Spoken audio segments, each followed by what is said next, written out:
우리는 지난 시간에 야고보에 대해서 쭉 말씀했잖아요. 첫 번째, 야고보는 예수님의 형제다. 형 동생지간이다, 예수님과. 그러고 나서 야고보는 예수님의 제자가 됐고, 또 한 단계 앞서서 이제는 예수님을 나의 구주로 고백하고 있다는 거예요. 그분은 나의 형님이 아니라 나의 주님이라, 메시아라고 이렇게 고백했고, 마지막에는 야고보는 그 주님을 위하여서, 형님을 위하여서, 주님을 위하여서, 메시아를 위해서 나중에는 자기 목숨을 바치는 순교로 생을 마감했다고 얘기할 수가 있습니다. 야고보는 일생 동안 예루살렘 교회의 목회자로 있었죠. 인류의 최초의 교회죠. 모교회라고 얘기하잖아요. 예루살렘 교회에서 30년 동안 사역을 했다는 거죠. 그 증거로서 사도행전의 15장에 첫 교회 회의가 나오잖아요. 우리는 그걸 예루살렘 공의회라고 얘기를 합니다. 거기서 야고보가 의장 역할을 맡잖아요. 예루살렘 교회에서 가장 중심되는 인물은 딱 세 사람이었어요. 누굴까요? 오늘 얘기했던 야고보가 있었고, 베드로가 있었고, 그 다음에 요한이 있었어요. 그럼 다른 제자들은 어떻게 했냐? 다른 제자들은 주님의 말씀에 따라 땅끝까지 이르러 복음을 전하는 그 명령대로 다 나가버린 거야. 그러게 예루살렘 교회에 딱 세 사람이 남았었죠. 사도행전 15장에는 그 얘기를 쭉 하고 있는 거죠. 베드로는 사도 바울이 얘기했듯이 유대인을 위한 어떤 복음 전도자로 하나님 택정했다 하잖아요.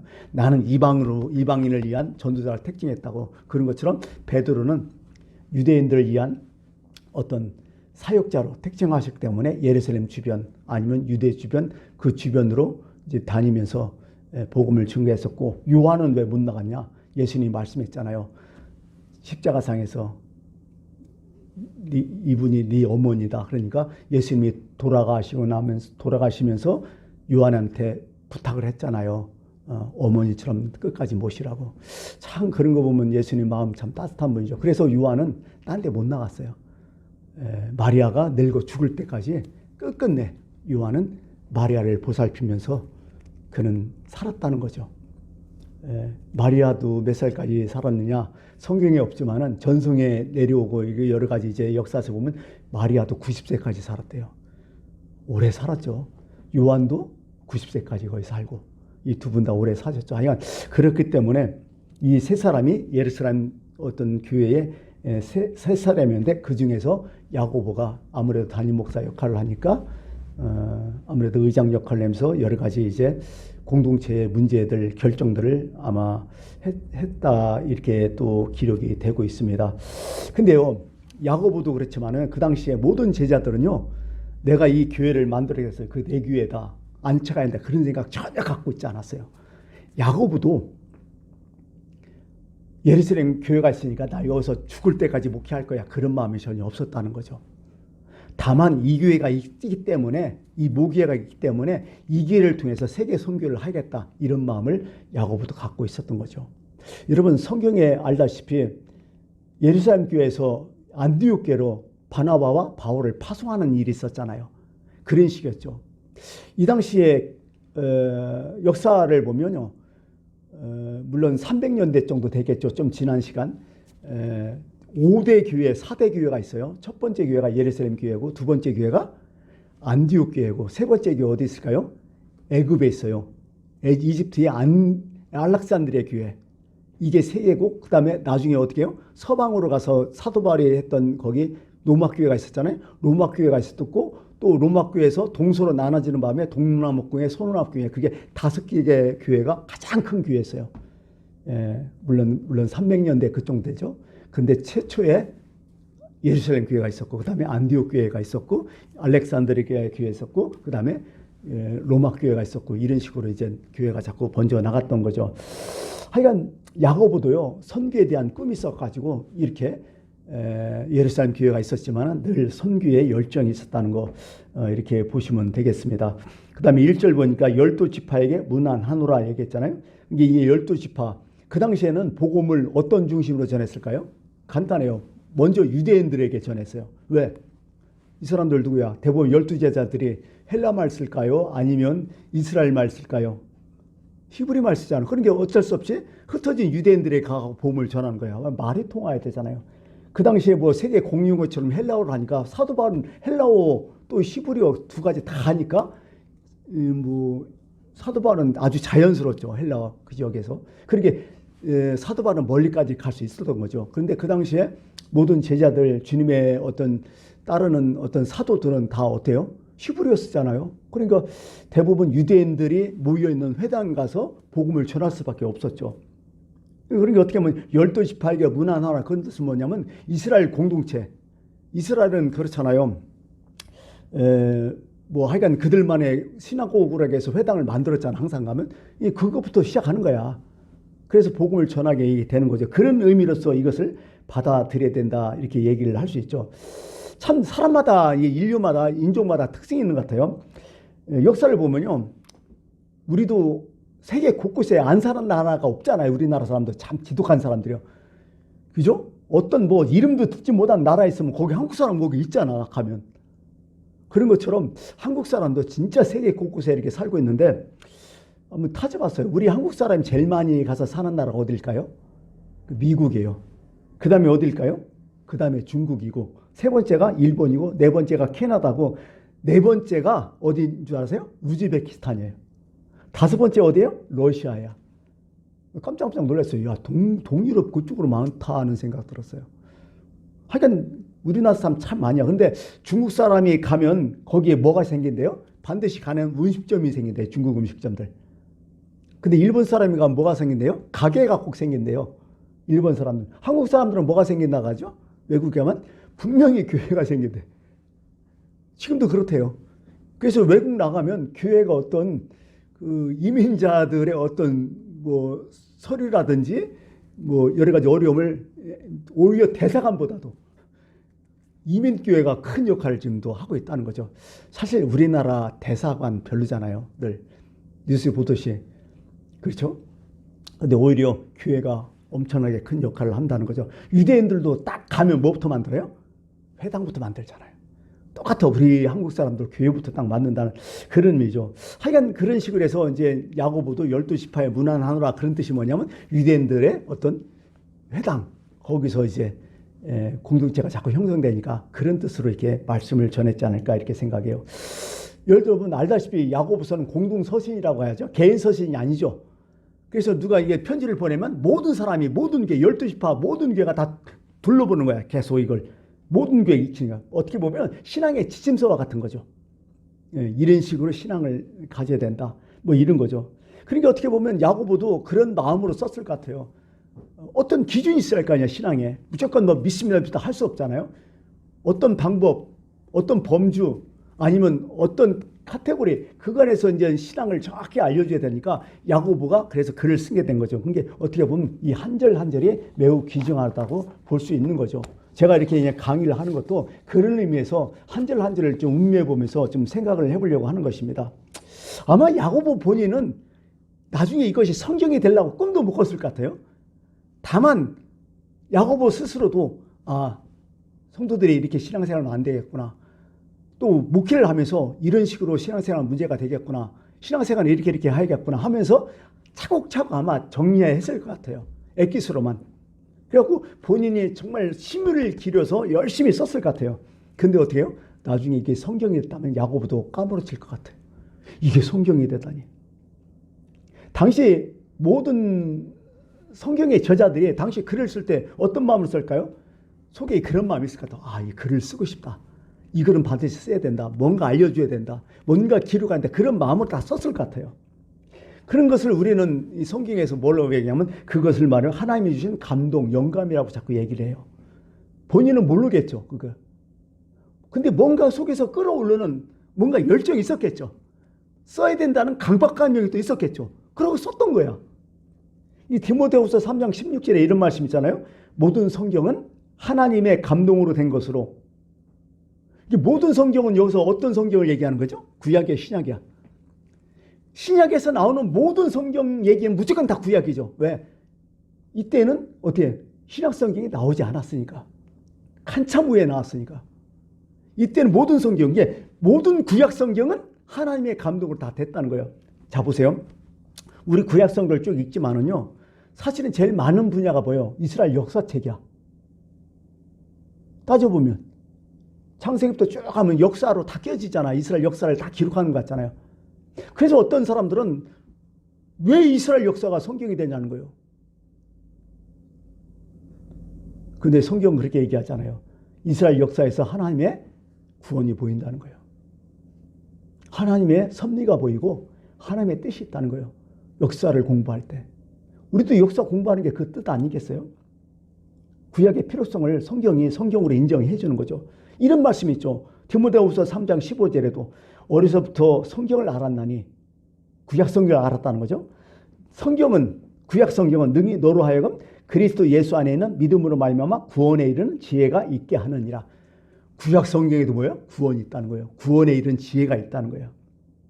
구약 성경만 제대로 알아도 예수를 믿는데 아무 지장 없다는 거예요. 예수를 영접하는데 충분하다는 거예요. 구약 성경도. 지금 그렇게 얘기하는 거죠. 그래서 모든 성경은 하나님의 영감이 있다. 사람이 글을 쓰고 사람이 원해서 사람이 어떻게 뭐든 글재주가 썼지만은, 그러나 이 속에는 반드시 하나님의 뜻이 담겨 있고 영감이 있다. 이렇게 얘기를 하는 거죠. 그래서요, 우리가 지금 쓰고 있는 게 총 구약 39권하고 신약 27권을 썼잖아요. 이거 도대체 어떻게 이루어지는 거예요, 이게 갑자기 오늘날 갑자기 이게 성경이라고 하나님이 주시지는 않았다는 거예요. 구약 성경이 처음 쓰여질 때 연도별로 보면 몇 년경일까요? 보통 BC 1400년부터 시작해요. 연도별로 따진다면 1400년도. 그게 구약 성경은 1400년부터 이게 쓰여있기 때문에 1000년 이상 글을 쓴 거죠. 1000년 이상 쓴 거고 약 한 40명의 저자가 쭉 나오는데, 이렇게 따지면 참 되게 오래된 책이에요. 1000년 동안 쓰여진 책이고 40명의 저자가 뭐 지방도 틀리고 막 다 다른 곳에 살고 뭐 직업도 틀리고 뭐 하여간 다 성격 틀린 사람이 그렇게 해서 성경이 만들어졌는데, 도대체 어떤 근거를 했다는 거예요, 이게 참 고민이었죠. 우리는 성경의 정경화라고 얘기하잖아요. 이 정경화라는 뜻은 뭐냐면 한자로 쓰면 이래요. 바를 정자, 글 경자를 써요. 뭐가 가장 바른 글이냐? 하나님의 뜻에 맞는 가장 바른 글이냐? 이게 정경화 작업이거든요. 그 당시에 성경이라는, 그 당시에 성경이란 얘기도 안 했겠지. 그 당시에 하나님 말씀이라는 어떤 하나님의 기록한 책이 무진장했을 거 아니야. 막 엄청난 홍수처럼 많았을 거 아니야. 그 중에서 뽑은 거야.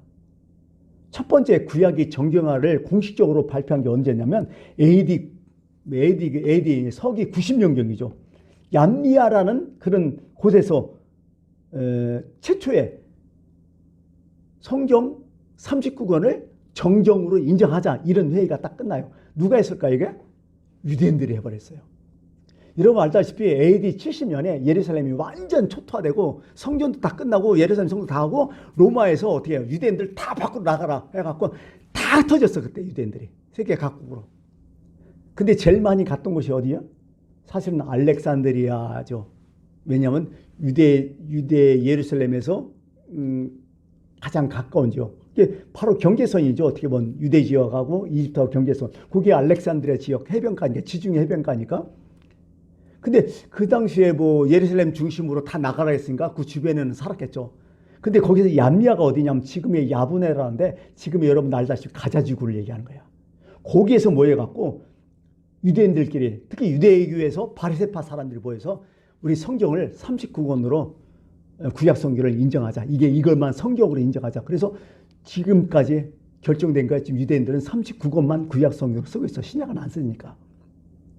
그러면서 결정이 뭐냐면, 첫 번째 얌리아에서 뭐냐면 기독교하고 우리는 완전 단절이야. 그건 완전 다른 종교다는 거야. 첫 번째 성령 강림으로 교회가 나왔을 때 유대인들은 뭐예요? 그냥 유대교라고 생각했어요. 몰랐으니까 서로. 근데 한참 지나면서 자기들 갖고 다른 거예요. 이게 뭔가. 이상하네? 그러다 보니까 유대교가 크니까 어떻게 해요? 기독교를 이단으로 치환해갖고 어떻게 해요? 박해가 계속 일어나는 거죠. 이건 유대교의 이단이다. 이건 없애야 된다. 그래서 박해가, 이게 성경에는 박해가 막 나오는 거죠. 그래서 유대교는 그대로인데 막 기독교는 번져나가고 막 커지니까 어쩔 도리가 없어. 그러니까 결정을 해야죠. 이제 뭐 이단으로 처단도 못하는 거예요. 너무 세력이 커버리니까. 그럼 어떻게 돼요? 그냥 결별하는 거예요. 우리하고 종교가 다르다. 그 결정이 그때 내려져요. 완전히 이제 기독교와 유대교가 결별을 딱 해버리는 거죠. 아까 얘기했듯이 경정 30권으로 딱 하죠. 원래요, 히브리어 성경을 몇 권으로 썼냐면요, 사실은 총 합해서 54권을 썼었어요. 그 당시에 성경이 어떻게 됐냐면 히브리어 성경이 있었고 또 흩어진 유대인들이 있으니까 어떻게 돼요? 유대말 못 쓰고 헬라 지역에서 그 지역에서 이제 어떻게 책을 읽고 뭐 하니까 2세, 3세들은 어떻게 헬라어를 막 배우게 돼요. 그러니까 유대인들 편에서 히브리를 모르잖아. 그러니까 안 되겠다 해서 70명의 학자가 알렉산드리아에서 70명의 학자들이 모여, 유대인 학자들이 모여갖고 히브리어를 헬라로 번역시켜버려. 그게 이제 셉트아진트로 해서 72년이 되는 거야. 그래갖고 그 72년 성경하고 자기네들이 히브리 된 성경하고 합쳐가고 72권이 그 당시에 15권이었대요. 그리고 히브리어 된 성경이 39권이었는데 그게 합쳐서 54권이었는데 얌야에서 헬라어 성경 쓰지 말자 해갖고 히브리어 성경만 쓰자 해서 이제 얌야에서 39권으로 그때 인정되고 됐는데 이것을 누가 사용해요? 그 당시에 기독교가 사용해요. 교회들이. 구약을 이걸로 인정해.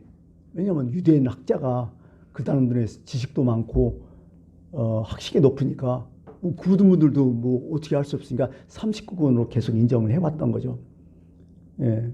근데 이제 플러스 알파로 뭐예요? 우리는 셉타젠트 히브리어가 아니라 헬라어로 된 성경 쓰재 갖고 전통적으로 기독교에서는 54권을 계속 써왔어요. 그런데 우리가 지금 갖고 있는 게 39권으로 축약잖아요. 종교개혁이 딱 일어나는 거야. 종교개혁이 일어나면서 로마 천주교하고 또 우리 개신교하고 프로테스탄트 갈라지잖아요. 갈라지면서 개신교는 우리 쓰지 않겠다. 39권만 인정하겠다. 그래서 우리가 지금 39권을 지금 쓰고 있는 거죠. 그러면 로마 캐톨릭 천주교는 어떻게 되냐? 이들도 확 줄여요. 그래서 49권만 남겨놓고 다른 성경을 다 없애버리고 46권을 지금도 어떻게 해요?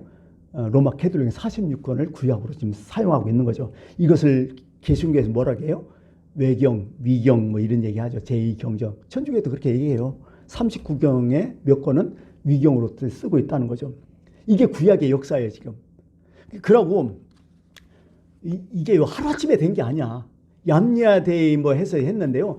이것 갖고 중간에 막 티격태격하고 싸우고 집어넣자 빼자 막 난리를 쳤었던 거야.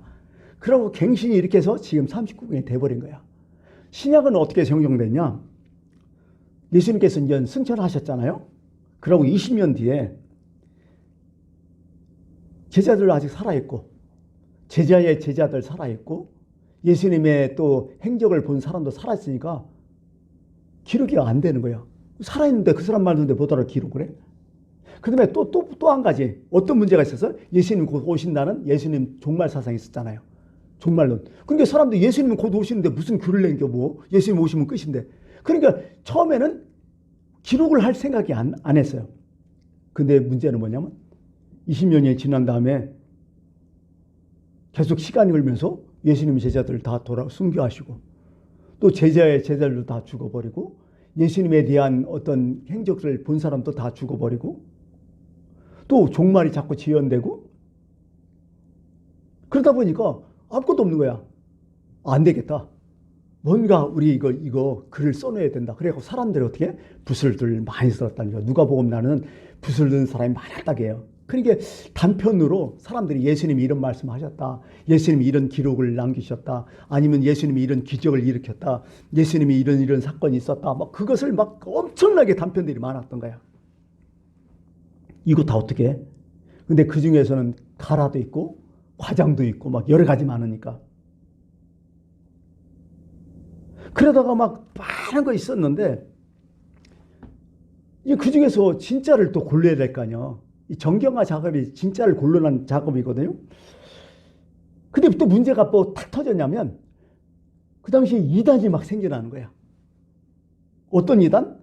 몬타네즘이라는 거하고 마르시온, 영주주의 이런 거요. 이런 이단이 막 생겨나오니까 엉뚱하게 믿는 거야. 이 사람들이 막 엉뚱하게 해석하고 엉뚱하게 막 신앙을 얘기하고. 그러니까 신앙에 표절될 만한 기록 좀 남겨야 되겠다.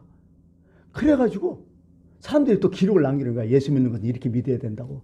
예수님의 뜻은 이거였다고. 구원은 이거였다고. 예수 믿으면 어떤 일이 일어난다고. 또 예수 믿는 방법이 뭐냐고. 구원받은 방법이 이런 글을 막 또 쓴 거야. 사람들이. 그래갖고 또 막 엄청나게 그런 자료들이 모일 거 아니야? 그러니까 교회는 어떻게 돼요? 박해를 받으면서 이건 안 되겠다. 뭔가 표준을 만들겠다. 그래 사람들이 모여. 그게 공회라는 거죠. 교회에. 그래서 이제 동방교회에서는 뭐 4세기 터키, 지금 동방이 어디냐면 투르키의 지역이죠. 4세기에 지금 우리가 쓰고 있는 요한계시록을 제외한 성경의 어떤 단편들을 정경화 작업을 해요. 그러고 나서 이게 막 추리는 거지. 여러 가지 그냥 추려가지고 압축을 시켰지. 근데 이제 저 윤곽이 지금 쓰고 있는 우리 성경의 신약성의 윤곽이 드러난 것은 첫 번째가 뭐냐면 카르타고라는 공예예요. 칼타고도 얘기하고 카르타고라는 공예인데요. 거기에서 27권이 확정돼요. 지금 우리가 논지시 27권이 확정돼요. 근데 이것뿐만 아니라 그 이전에 약 한 30년 전에 어떤 일이 있냐면 알렉산드리아, 지금 북아프리카를 얘기해요. 알렉산드리냐면 아까 애굽이죠. 에집트. 거기에서 알렉산드리아 주교, 그게 알렉산드리아 교회의 최고 단임 목사님 누구냐면 아타나시우스가 있었어요. 그분이 27권을 신약성으로 또 정해요. 희한하죠? 다 추려갖고 27권을 정해요. 그 다음에 393년에 어떤 일이 있냐면 히포, 북아프리카에 있는 히포라는 교회가 있었어요. 그때 이제 성 어거스틴이 거기서 이제 사역을 했던 교회인데요. 거기서 교회회에서 지금 신약성경과 일치한 성경을 또 정경화를 시켜버려. 그러다가 쭉쭉 가다가 어느 순간에 교회가 모여갖고 우리 27권을 신약성경 27권을 정경화로 만들자. 이런 회의가 돼버리는 거야. 그런데 그 당시에 정경화가 27권이 됐다고 해서 다른 교회가 이걸 다른 건 안 쓸까요? 아니, 다 쓰고 있었어요. 또 뭐 제약이 없잖아요. 제약이 없잖아요. 그러다가 뭐 27권을 중심해서 뭐 이것도 쓰고 저것도 쭉 쓰다가 이제 그 27권이 점점 굳어지는 거야. 그게 굳어지면서 종교개혁이 딱 닥치는 거야. 또 아니, 이게 굳어지는 가운데서요 티격태격 막 논쟁이 엄청 심했어요. 가장 큰 문제 어떤 책들이 있냐면 종교개혁 탄생할 때도 어떤 문제가 있냐면 논쟁이 심했던 책에 야고보가 들어가는 거야. 두 번째는 유다서가 들어가고, 세 번째는 요한 2서, 요한 3서, 그 다음에 베드로 후서. 이게 이제 정경에 들 거냐 말 거냐 서로 막 티격태격 엄청 싸우는 거야. 빼자, 집어넣자, 이것도 있다 저것도 있다 막 엄청 논쟁이 심했죠. 그러다가 막 학자들끼리 싸우고 난리를 치다가 나중에 결정된 게 뭐예요? 그래서 27권이 된 거예요. 지금 우리가 쓰고 있는 게. 여러분, 성경이 누구 한 사람의 목적으로 누구 한 사람의 의견으로 된 게 아니에요. 수많은 시대를 몇백 년 걸쳐오면서 서로 학자들끼리 치각치각 싸우고 막 하다가 이렇게 결정됐는데, 이 싸움, 이 논쟁, 그 안에 하나님의 손길이 있었다는 거예요. 그게 우리는 참 역사를 보더라도 우리가 인간이 지 마음대로 사는 것 같고 지 마음대로 결정하는 것 같아도 역시 하나님의 뜻은 쓰는구나, 이런 생각을 하게 되는 거죠. 루터 같은 경우에도요, 그 당시에 루터의 어떤 그런 입김이 셌잖아요. 루터는 얘기해요. 히브리서, 유다서, 야고보서, 요한계시록 이거 좀 제하하자, 이런 얘기도 해요. 실제적으로. 특히 깔뱅 아시잖아요, 여러분들. 유명한 요한계시록 탐탁지 않게 생각했어요. 아예 이 사람 요한계시록 주석도 안 썼어. 그래서 그러니까 거기 입김이 엄청 세고 영향이 있는 사람이 뭘 뺄래도 결국 또 원리치 되고 또 빼면 이렇게 원리치 되고 그래갖고 결국 역사를 딱 뒤져버리니까 300년대 AD 300년대 그때 200~300년대 결정했던 상황이 그대로 현대까지 와버린 거예요.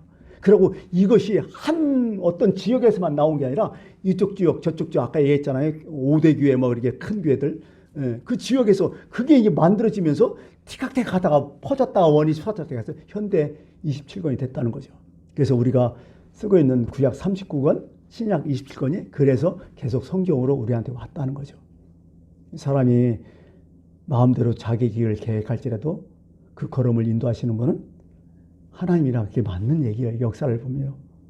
그래서 지금 로마 캐톨릭 천주교는요, 구약 46권, 신약 27권을 정경으로 사용되고, 그래서 총 73권이요. 여기 천주교 가면 73경의 어떤 성경을 쓰고 있는데요. 근데 이들도 그냥 정경이라고 얘기하잖아요. 제2경전으로 얘기하죠. 제2 경전이 뭐냐면 이렇게 나와요. 토비트, 유디서, 그 다음에 마카베오, 상하, 그 다음에 지에서, 집에서, 바룩서. 이것을 제2 경전에서 이렇게 포함돼 쓰고 우리는 안 쓰죠. 1977년에 한번 우리가 야, 구교, 신교 우리 같이 한번 성경을 내보자 해갖고 공동 번역 성경가 나와요. 예. 그래서 한동안 개신교하고 천주교가 같이 썼어요, 이걸 성경을. 근데 개신교가 안 받들었죠. 왜 안 받들었냐?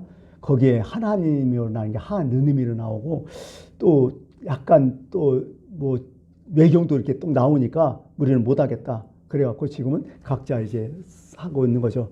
예, 존경하다 하다 보니까 시간이 다 갔죠. 제가 이제 신학교에서 가르치는 대로 했으면 좀 더 많이 수상했겠는데 못하고 아마 여러분들 이해 정도 됐을까요? 어떻게 성경이 만들어질까? 분명한 것은요, 무진장 싸웠다는 거예요. 성경이 너무 자료가 많아가지고 방대해가지고 추리고 또 막 싸우고 추리고 싸우고 늘리고 추리고 해갖고 결국 3927 66권이 지금 됐다는 거죠. 어떻게 보면 성경의 말씀대로 모든 성경은 하나님의 영광으로 했다. 하나님의 뜻이 있구나. 그런 생각하면서 오늘 성경 정언에 대한 말씀을 마치겠습니다. 기도하겠습니다.